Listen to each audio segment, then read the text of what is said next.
How to manage data usage on Opera Mini. Hello guys, in today's video I'm gonna show you how to manage data usage on Opera Mini. First we're gonna do is go to Opera. Let's go back and first click on this Opera icon here in the bottom corner, and then click this settings,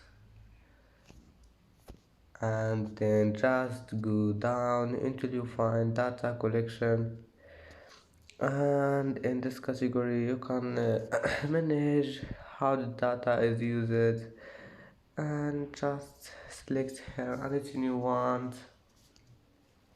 And that's it for today's video.